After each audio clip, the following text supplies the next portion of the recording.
Então, que nos abençoe o Cristo Jesus, que nos faça fiéis na palavra hoje à tarde, aos seus ensinamentos, né? A tudo que ele de forma tão carinhosa, tão generosa, nos ofereceu. Então, que sejamos todos envolvidos por essa atmosfera do Cristo, por esse amor universal, e que isso facilite o nosso entendimento, a nossa compreensão e a própria apreensão, né? No sentido de apreender o conteúdo, já que hoje estaremos falando sobre aflição vazia. Então, quando falamos de aflição, a primeira coisa que nos vem em mente é o bem-aventurados os aflitos, porque eles serão consolados. É a segunda bem-aventurança, quando Jesus inicia o Sermão do Monte. Vamos lembrar que antes dela tem bem-aventurados os pobres de espírito, porque deles é o reino dos céus.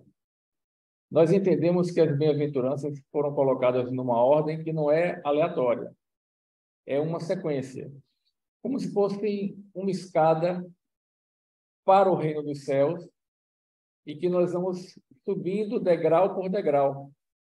Até porque a palavra grega que se utilizou para bem-aventurança, ela pode ser entendida no seu correspondente do aramaico como avante, também como felizes. Por isso que nós vemos algumas traduções em que tem bem-aventurados, outros felizes, outro avante. E aí, o degrau dos aflitos ou das aflições é o segundo. O primeiro degrau é o da humildade. Os pobres de espírito, ou pobres pelo espírito, dando-nos a entender que, sem desenvolver a humildade, se chegarmos nas aflições, provavelmente não saberemos encará-la de uma maneira proveitosa, né? E mesmo nessa segunda bem-aventurança, existem também variações nas traduções. Tem alguns que põem bem-aventurados os que choram, porque serão consolados. Nós trouxemos nesse slide aqui, e não é para a gente se assustar com essas letras, mas é porque hoje a gente já tem este recurso de consultar o Evangelho ou os manuscritos mais antigos que estão disponíveis para a gente, diretamente como eles foram escritos no grego.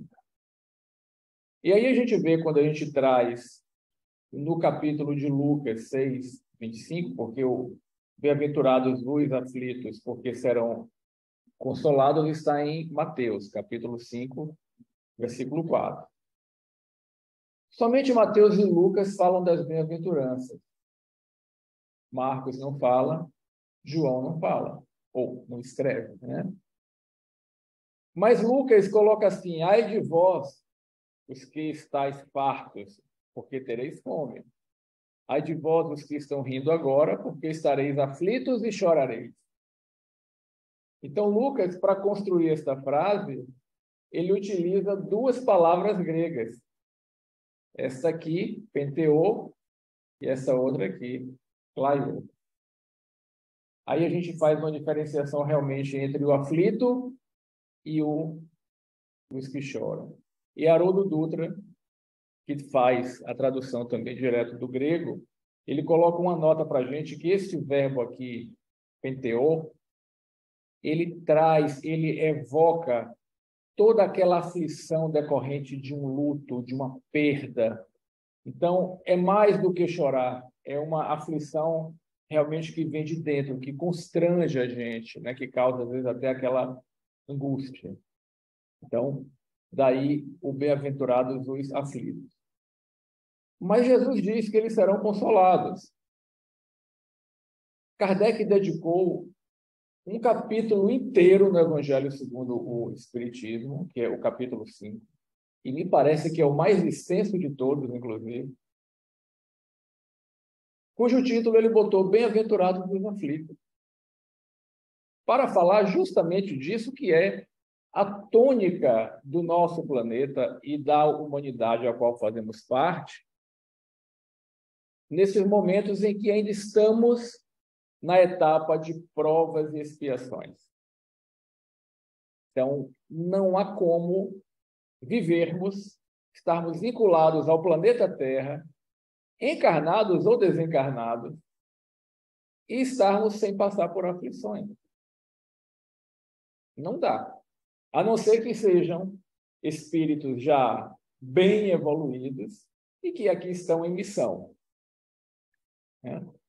Aí esses vão nos assistir, nos auxiliar, né? Caminhar junto conosco para nos ajudar a ultrapassar essas aflições. Mas o que é que Kardec, então, traz nesse capítulo 5, que é Bem-aventurados os aflitos? Eu trouxe alguns trechos dele para a gente refletir. Até a gente chegar nas aflições vazias. Então, nós vamos construindo, né? Olha a clareza com que Kardec escreve, a lógica que ele tem, a sequência didática. É realmente algo assim fantástico. Ele diz assim: somente na vida futura, ele está aí falando sobre a justiça das aflições, é o tópico número 1, né? Somente na vida futura podem efetivar-se as compensações que Jesus promete aos aflitos da terra. Serão consolados. Sem a certeza do futuro, estas máximas seriam um contrassenso. Mais ainda, seriam um engodo. Por que elas seriam um engodo? Todas as aflições que nós vivemos aqui na Terra, elas são consoláveis? Ou nós nos sentimos consolados em todas as aflições que a gente passa aqui? Então, observe, a gente abre o Evangelho e diz assim: bem-aventurados os aflitos, porque serão consolados. E a gente se depara, no dia a dia, com uma série de aflições, com uma série de sofrimentos, de choros, que não obtém consolo.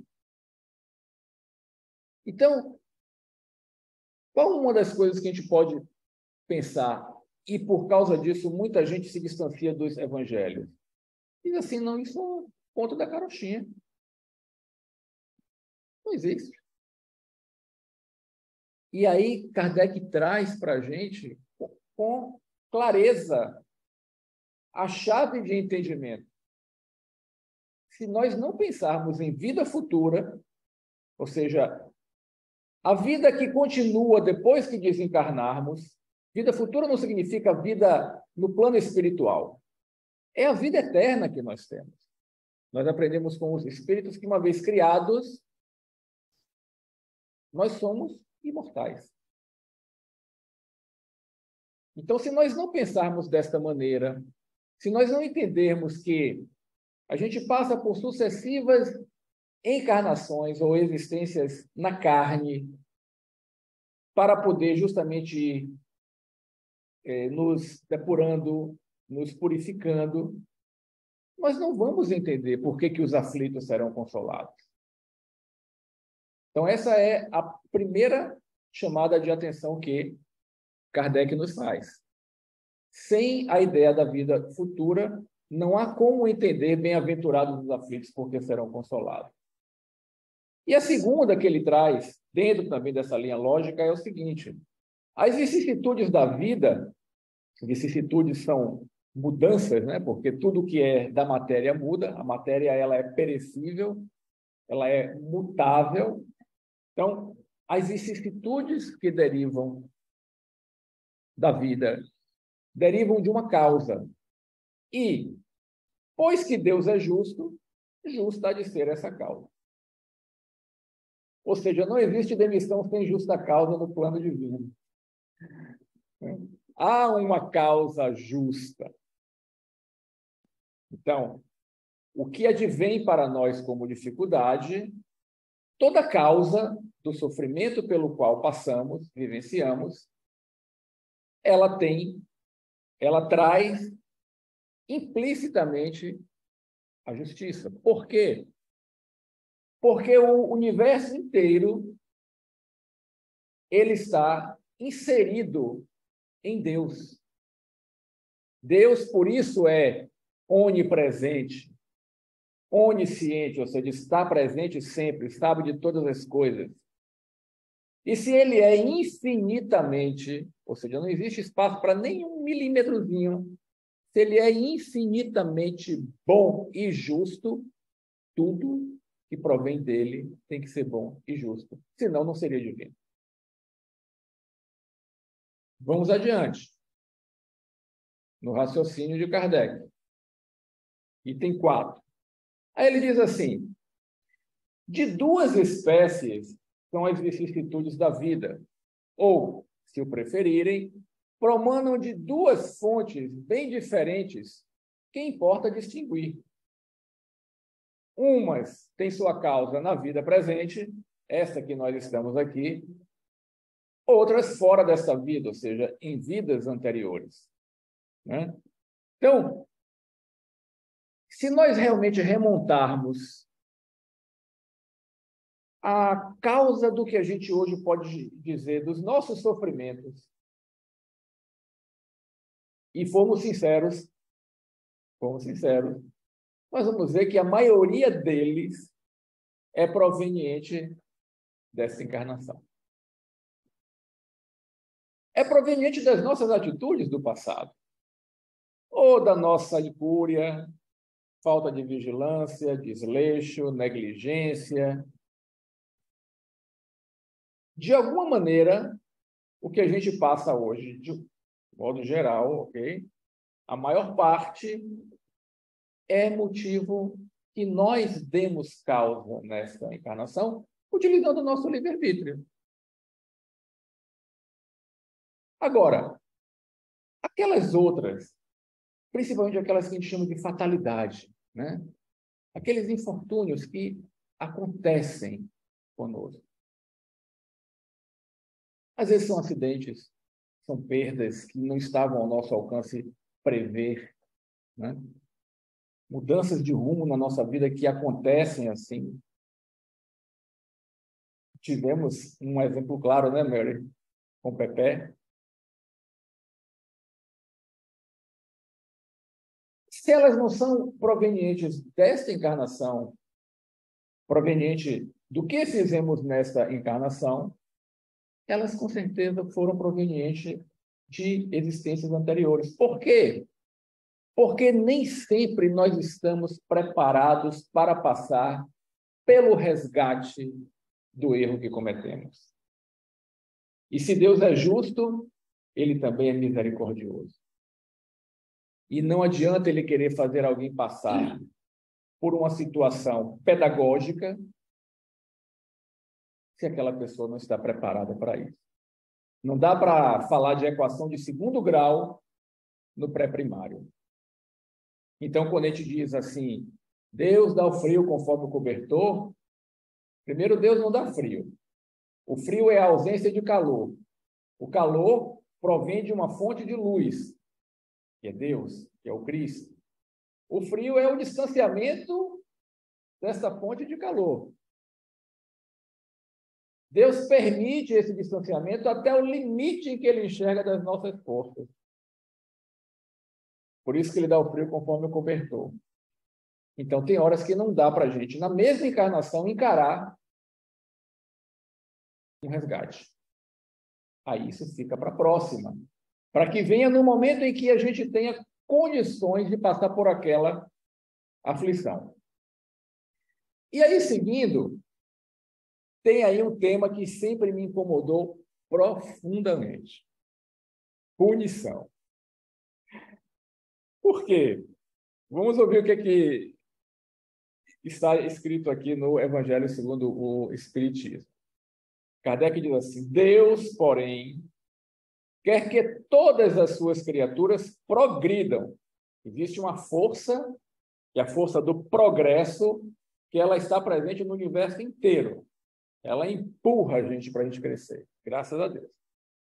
Então, Deus quer que todas as suas criaturas progridam e, portanto, não deixa impune, olha aí a punição, qualquer desvio do caminho reto. Não há falta alguma, por mais leve que seja, nenhuma infração da sua lei que não acarrete forçosas e inevitáveis consequências mais ou menos deploráveis. E aí, sei lá quantos anos eu tenho de espiritismo, 30, 40 anos, acho que 40, né? Eu já estou com 56, então desde os 15 anos. E essa ideia de punição nunca me entrou na cabeça. Porque, principalmente depois que eu virei pai, e sou pai de 3, eu não puno meus filhos. Se eu ajo contra a vontade deles em cima de algo de errado que ele fez, é para fazê-los entender o que é certo. Mas nunca essa ideia de punição, de castigo que foi imputado na cabeça da gente. E muitas vezes a gente tem um castigo que não tem absolutamente nada a ver com o erro que a criança teve. Ora, se nós, pais imperfeitos, não agimos assim com nossos filhos, como é que Deus, todo perfeito, vai agir com os filhos dele, que somos nós? Mas aí a gente vai à santa etimologia e a gente começa a entender o que é a punição, o que é o castigo. Porque, lembremos, esses livros foram escritos em 1850, nos idos de 1850, 60. Então, e foi escrito em francês, e aí foram traduzidos para o português. Até hoje, Emmanuel utiliza nos seus textos as palavras de acordo com a sua verdadeira etimologia, a sua raiz, e não no sentido mais coloquial que a gente utiliza hoje. Assim também, né, foi escrito os evangelhos e foi escrito o evangelho segundo o Espiritismo. Impunidade vem do latim impunitas, que significa isenção de castigo. Então, tem um verbo que é punire, ou seja, punir. Você coloca um in na frente, esse in é o não. Então, impune é o que não é punido, é o que está isento de castigo. Esse punire, ele vem do latim pena, que é o que a gente hoje fala assim, qual foi a pena que ele teve? Foi uma pena de morte? Foi uma pena de quantos anos? Né?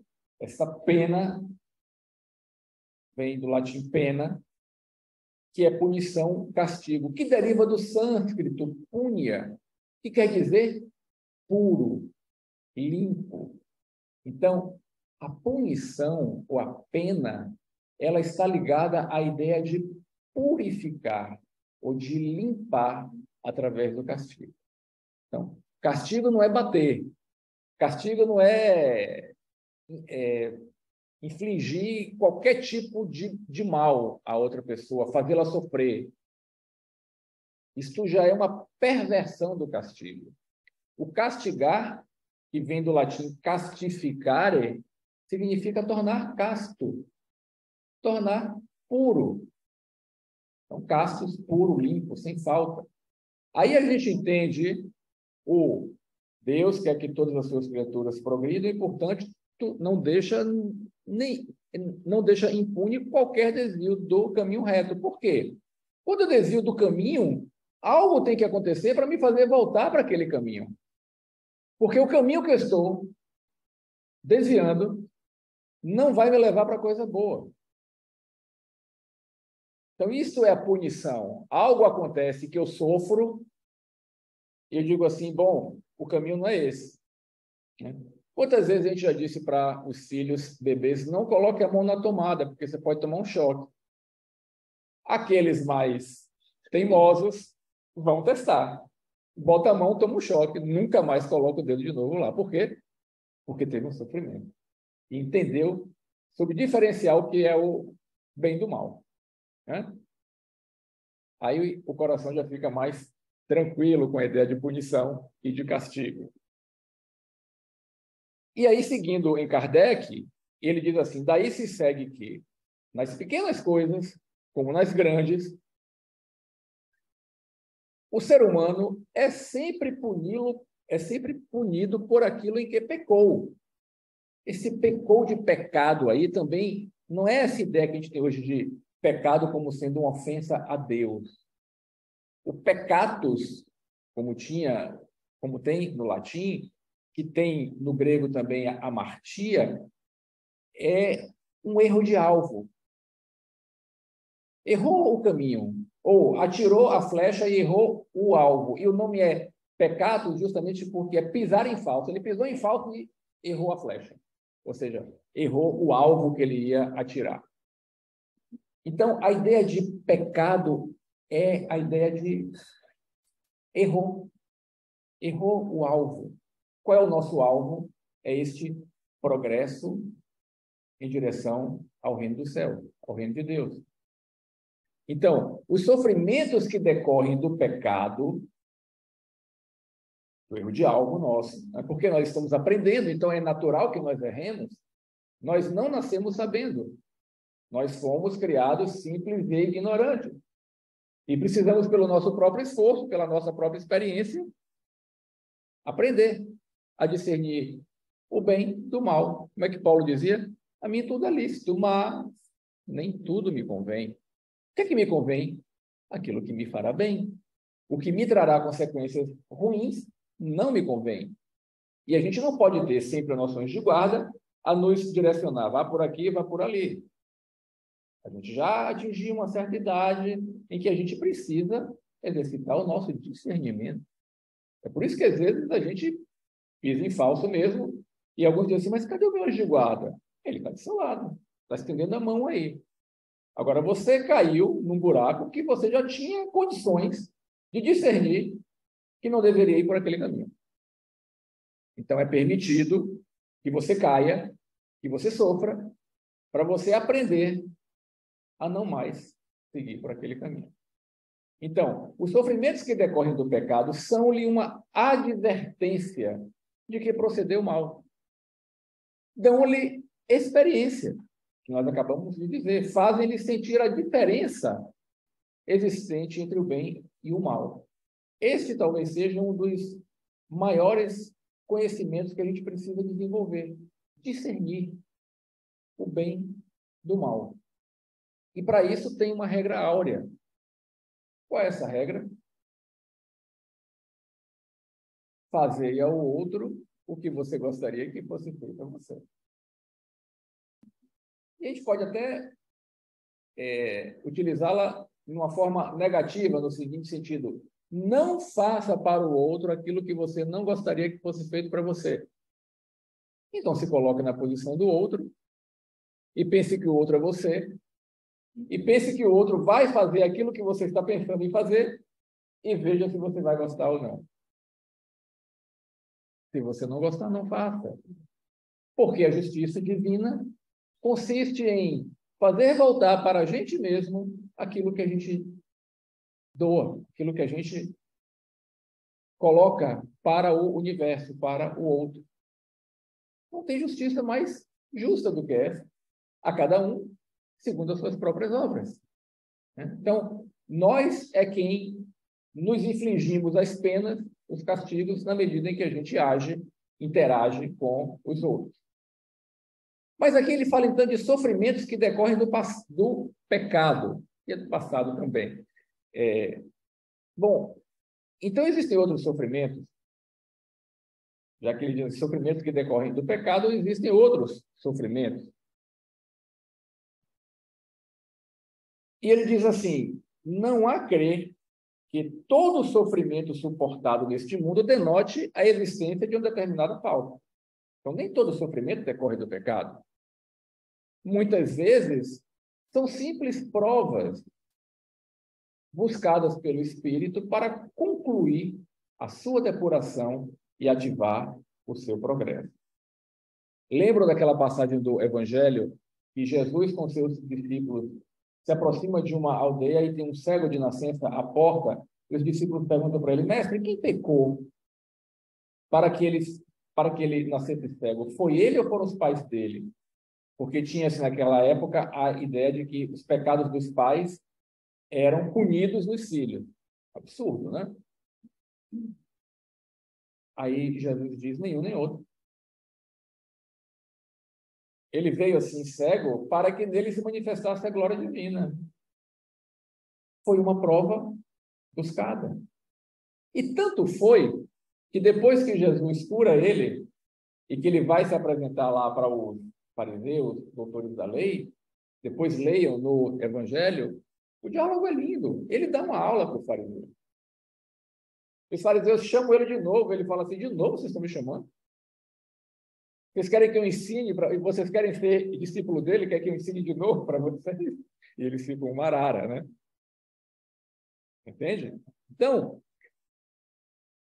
Kardec nos explica que as provas são impostas para nós, nas encarnações, quando a gente está no nível de ignorância que não tem como escolher, ou quando nós estamos no nível de rebeldia que não queremos aceitar nada. Só presta se for do jeito que a gente quer. Aí as provas vêm de cima para baixo, é o seguinte: vai encarnar e vai passar por isso. Ponto final.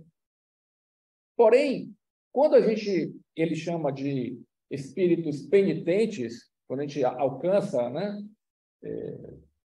dessa forma, esse grau, significa que a gente já reconhece os erros. E a gente pede: pelo amor de Deus, me dê uma outra encarnação para eu passar por aquilo. Provas que talvez hoje a gente esteja praguejando contra elas, não aceitando, reclamando. É muito provável que essas provas tenham sido buscadas espontaneamente, voluntariamente por nós, quando estávamos com um grau de lucidez maior, não só fixados com a miopia nesse momento aqui e agora, e sim olhando para amplitude maior. E existem aqueles espíritos jamais evoluídos ainda, que não teriam expiações, mas sim provas, ou seja, ele quer progredir, como ele diz aqui. E aí ele vem e ele pede para passar por determinado sofrimento. Tanto que ele diz assim: a expiação serve sempre de prova, mas nem sempre a prova é uma expiação. E como que a gente vê isso?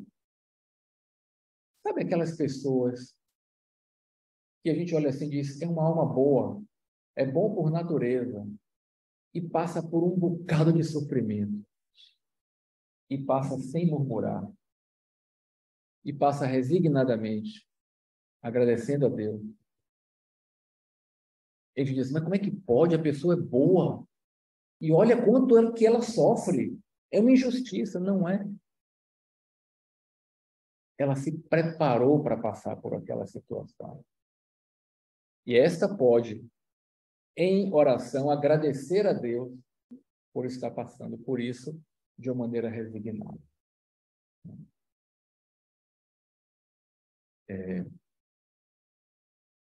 Então, o sofrimento que não provoca queixumes pode ser uma expiação, mas é indício de que foi buscado voluntariamente, uma expiação buscada voluntariamente, né? Bom, e aí a gente chega numa comunicação de Lacordaire, inserido neste mesmo capítulo 5, em que ele diz assim: quando o Cristo disse: bem-aventurados os aflitos, o reino dos céus lhes pertence, ele não se referia de modo geral aos que sofrem. Ou seja, nem todos que sofrem, nem todos os aflitos são bem-aventurados. Estamos nos aproximando da aflição vazia, né? Visto que sofrem todos os que se encontram na terra, quer ocupem tronos, quer jazam sobre palha. Mas, poucos sofrem bem. Poucos compreendem que somente as provas bem suportadas podem conduzi-los ao reino de Deus. O desânimo é uma falta, né? Desânimo, falta de ânimo. Ânimo vem de ânima. Ânima é alma. Então, o desânimo é falta de alma. É uma falta. E ele complementa, então, dizendo assim: Bem-aventurados os aflitos pode, então, traduzir-se assim: bem-aventurados os que têm ocasião de provar sua fé, sua firmeza, sua perseverança e sua submissão à vontade de Deus. Porque terão centuplicada a alegria que lhes salta na terra, porque depois do labor virá o repouso. Agora faz sentido, bem-aventurados os aflitos. É o bem e o mal sofrer. Então, quando a gente se depara com aquelas situações em que a pessoa está sofrendo, está reclamando muito,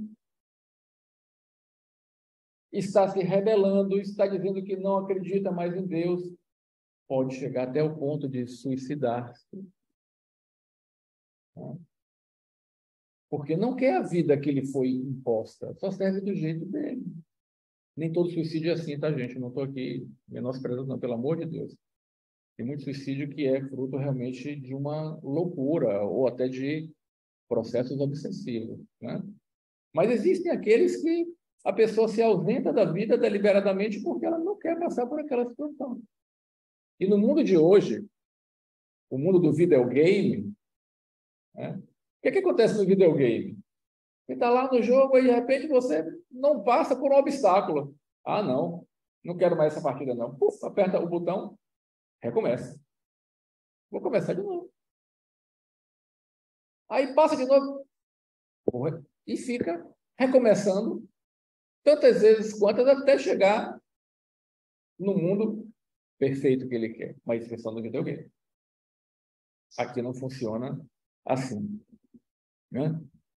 E aí a gente vem na questão da aflição vazia, que é o título de uma página escrita por Emmanuel, capítulo 42, do livro Encontro Marcado. Quem não tem esse livro, e se nós não tivermos na nossa livraria, vão te ter, porque é um livro precioso, gente. Tem 3 livros de Emmanuel, todos deles são muito bons, mas este livro, Encontro Marcado, um outro livro chamado Roteiro, e um outro livro chamado Rumo Certo, eu vou dizer, qualquer página que a gente abra, diz assim, Emmanuel escreveu para mim. Ele escreveu essa página para mim, né, Tonho? Porque ele dá umas dicas preciosas, assim, e diretas para a gente. Sabe aquele livro prático, em que você não perde um capítulo, e dentro do capítulo você não perde uma frase? Né? E quando Emmanuel coloca o título em qualquer texto dele, é o cerne do que ele está querendo dizer. Então, aflição vazia. A partir do momento em que ele dá um adjetivo para a aflição vazia, significa que deve ter a aflição cheia. Né? Ou seja, senão seria só aflição. Aflição vazia. Então, existe mais de um tipo de aflição. E ele traz assim, eu tirei algumas partes do texto, né? Ele diz assim, no passado e no presente, instrutores do espírito e médicos do corpo combatem a ansiedade, até porque o título é Aflição Vazia, o problema da ansiedade. No passado e no presente, instrutores do espírito e médicos do corpo combatem a ansiedade como sendo um dos piores corrosivos da alma. Desejamos referir-nos, sobretudo, ao sofrimento inútil da tensão mental que nos inclina à enfermidade e nos aniquila valiosas oportunidades de serviço. De nossa parte, é justo que colaboremos com os instrutores, né? A benefício próprio nosso, imunizando-nos contra esta nuvem da imaginação que nos atormenta sem proveito, ameaçando-nos a organização emotiva. Então, eu não vou abordar os aspectos clínicos, porque não é a minha área, né? Os aspectos clínicos da ansiedade, mas eu posso falar como alguém que, como todos, tem o seu grau de ansiedade. Graças a Deus, hoje menor do que já foi, porque a doutrina espírita me ajudou muito. né? Mas o que é a ansiedade? Como é que começa a ansiedade? Começa com um problema, real ou imaginário. E aí a gente sai do momento presente, em que este problema talvez ainda não exista, e a gente se transporta para o futuro em que o problema vai existir ou que já tem os desdobramentos deste problema. E a gente fica vivendo nesse futuro num grau de ansiedade que às vezes impede a gente de dormir, impede a gente de raciocinar bem, impede a gente de funcionar bem no trabalho, na família, na sociedade.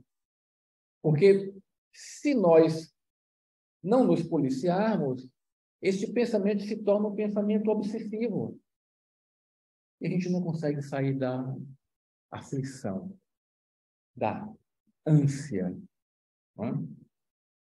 Esse link que vocês estão vendo aqui embaixo, este link é de uma pesquisa recente, final do ano passado foi publicada, feita pelos cientistas da USP e da Unifesp, e foi publicado num jornal americano chamado Sleep Epidemiology, que está aí nessa revista Science Direct. Depois, para quem quiser, resgata esse slide no YouTube, que esses vídeos vão todos para o YouTube, pode acessar essa página. Porque, como eu vou dar um dado, é bom que a gente sempre diga a fonte do dado, né? Segundo estes cientistas, e principalmente após a Covid, 65% dos brasileiros relatam problemas, dificuldades com o sono. Não conseguem dormir bem. E a maior parte está relacionado com ansiedade. E aí o que acontece? Milhões e milhões em medicamentos. Porque o medicamento vem tapar aquele buraco e vai me dar um relativo conforto até o momento em que eu tenho que tomar a próxima pílula, porque eu começo a ficar dependente dele. Porque esse medicamento não cura a causa da ansiedade. Ele só tapa o buraco. A causa continua lá. Enquanto eu não quiser, enquanto eu não me dispuser a facear, enfrentar face a face a causa da minha ansiedade, eu vou ficar à base de medicamento. E a gente sabe que esses medicamentos, né, Ricardo? Eles começam a exigir cada vez doses maiores ou medicamentos mais fortes. Então, eles mascaram o sintoma. Eles não curam. E mais, esta brecha que a gente dá, mental, que nos leva, muitas vezes, a várias enfermidades físicas e psíquicas, também nos abre uma brecha para as enfermidades espirituais. É nesse momento que aqueles espíritos desencarnados que querem nos atingir encontram o momento propício para plugar-se através da obsessão. Então, é uma brecha que a gente dá. Como ele diz aqui, a tormenta sem proveito ameaçando-nos a organização emotiva. Então, a gente fica realmente atordoado. Né? Mas por quê? Porque estamos vivendo lá na frente, não estamos vivendo o momento presente. Seguindo o texto de Emmanuel, ele diz assim: ante as dificuldades do cotidiano, exerçamos a paciência, a ciência da paz. A paciência. Não apenas em auxílio aos outros, mas igualmente a favor de nós mesmos.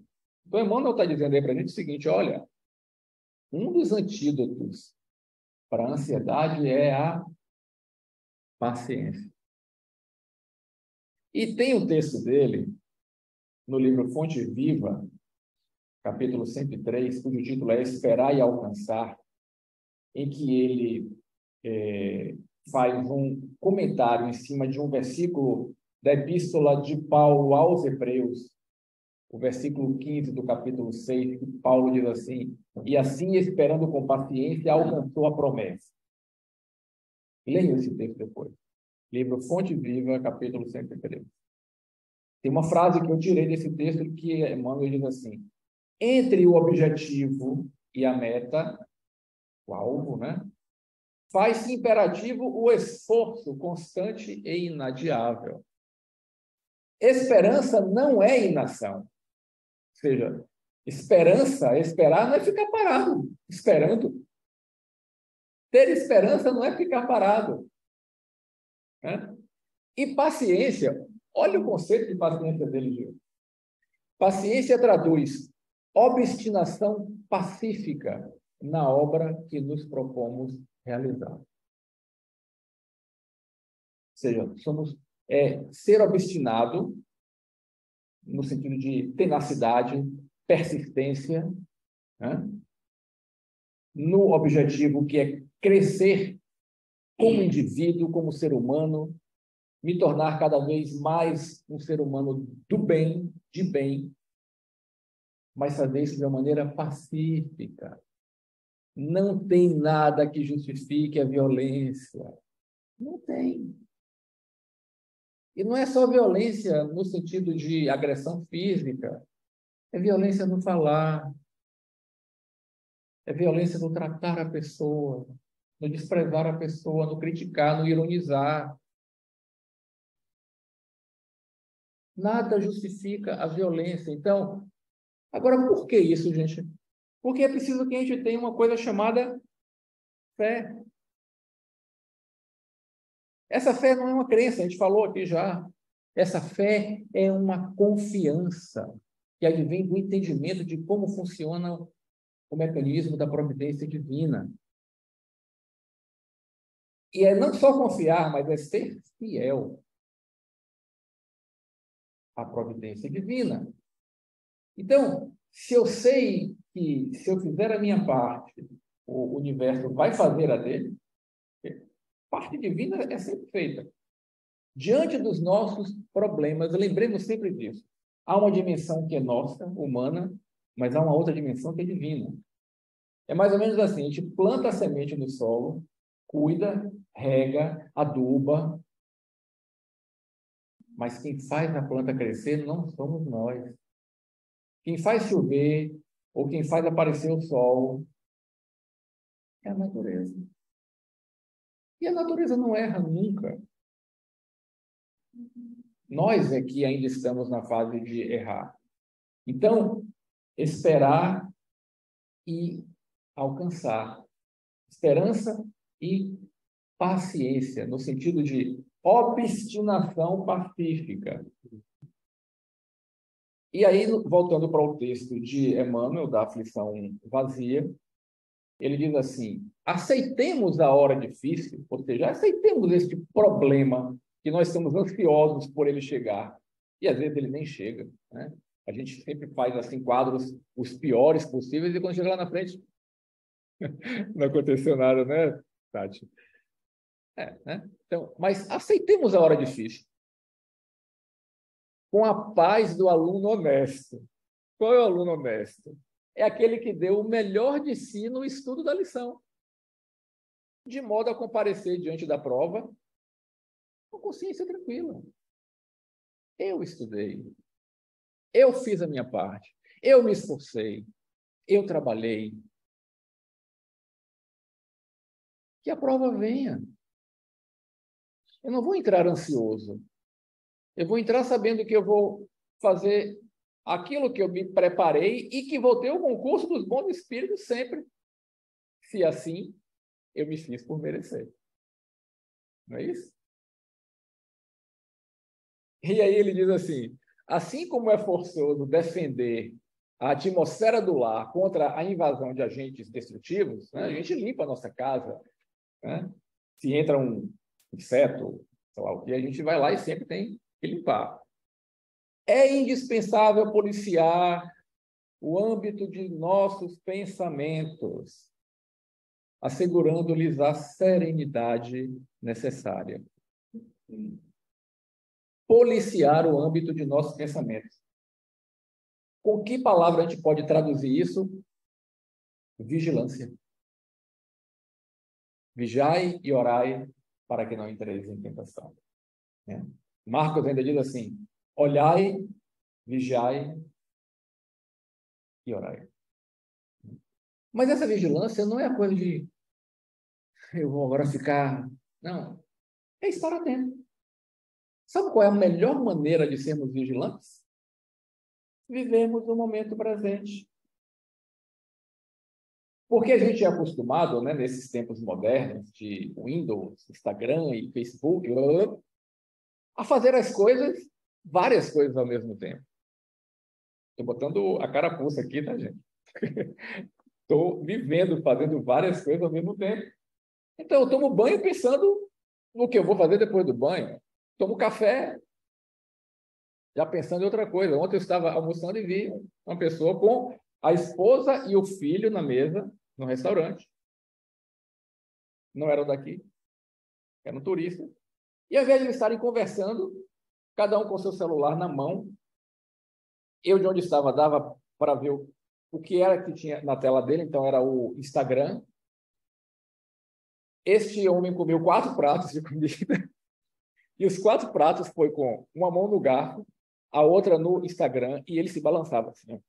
Ele comia e o Instagram... Ele não estava comendo a comida, ele estava comendo a informação do Instagram. O que ele estava botando para dentro dele era o que ele estava vendo no Instagram. Entende?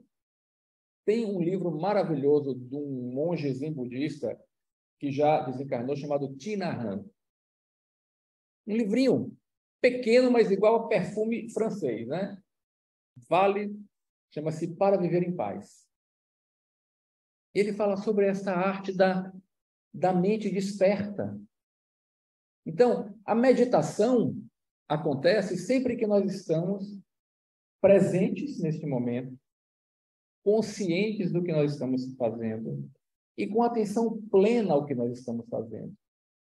Ele diz assim: você lava a louça porque quer se livrar da louça suja ou você lava a louça por lavar a louça? Mas como assim? Porque você pode lavar querendo se livrar logo dela, ou você pode lavar a louça entendendo que você está fazendo ali uma tarefa útil. E você está totalmente concentrado no que você está fazendo e não fazendo aquilo com atenção em outro lugar. Entende? É um freio de arrumação, gente, eu sei disso, porque a gente vem numa correria monstruosa, mas para que essa correria? Marta, Marta, né? Andas muito aflita, muito sobrecarregada, muito atarefada, porém Maria escolheu a melhor parte, a parte que não lhe será tirada. Onde estava Maria? Aos pés do Cristo. E Marta dizendo: mestre, manda que a minha irmã venha me ajudar aqui nas tarefas de casa. Não é para a gente parar a nossa vida, não, pelo amor de Deus. Todas as nossas atividades são válidas, são úteis e são necessárias. Mas há tempo para tudo. Então, na hora de fazer atividade doméstica, faz. Profissional, faz. Mas reserva um tempinho para poder orar, meditar, porque essa serenidade que ele diz aqui, esse policiar os pensamentos, não vai aparecer para você espontaneamente na hora que você está passando por uma situação difícil. Mas se você se acostumar a passar por ela, se você tiver este hábito da oração, da leitura, na hora que a gente passar pela provação ou pela expiação, aquilo naturalmente vai acontecer. Desculpe, Gil, eu vi que o tempo já está... Acho que falta pouco aqui. Aí ele diz assim: analisemos desapaixonadamente, ou seja, sem paixão, né, os prejuízos que as nossas preocupações injustificáveis causam aos outros e a nós mesmos. E evitemos semelhante desgaste, empregando em trabalho nobilitante os minutos ou as horas que, muitas vezes, inadvertidamente, reservamos à aflição vazia. Então, ao invés de nos pré-ocuparmos, vamos nos ocupar. Vamos nos ocupar no momento em que for necessário. E não ficar com aquela preocupação na cabeça que nos tira de combate, nos coloca numa situação de inatividade, a gente não faz nem o que precisava ser feito naquele momento ali. Acho que foi o último dia. Ó, gente, dá vontade de falar mais um bocado de coisa, mas o nosso tempo, a gente tem que respeitar, né? Até porque os amigos espirituais que já estão a postos também para a atividade do passe. Então, vamos passar para a Gil aqui. Bem, alguma questão? Acho que não tem tempo, não. Já está em cima. Ele não quer responder a questão, tá vendo? Não, mas tudo bem. É só porque eu extrapolei, Vou desculpa. fazer o seguinte, vou fazer uma questão rápida e você responde rapidamente. Tá bom. Efetivamente, o que é uma aflição vazia? Porque, assim, para o aflito, penso eu, não há aflição vazia. Ainda que seja aquela aflição imaginária, fantasiosa, mas é uma aflição para ele real, concreta, tanto assim que ele deixa de ter o sono. Então, o que seria de fato uma aflição vazia? Então, no meu entendimento, essa aflição vazia é aquela que não contribui com nada. Ou seja, ela é desprovida de conteúdo. Porque existem certas aflições, e vamos entender, aflição no sentido de afligere, né? Aquilo que nos constrange, que nos aperta, né? Que, ao passar por elas, nós estamos crescendo. E a gente vê esse aprendizado. A gente compara. Poxa, eu passei por uma situação e olha como eu me saí. A mesma situação, anos atrás, eu passei e eu explodi.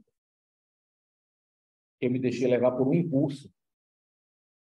E dessa vez agora eu aproveitei. Porque paciência, quando a gente pede a Deus paciência, não vem uma receita para você chegar na farmácia e comprar um comprimido de paciência. Não existe. Vem uma situação que vai exercitar a sua paciência. Entende? Então, você pede paciência, você pede perdão, vem uma situação para você exercitar o seu perdão.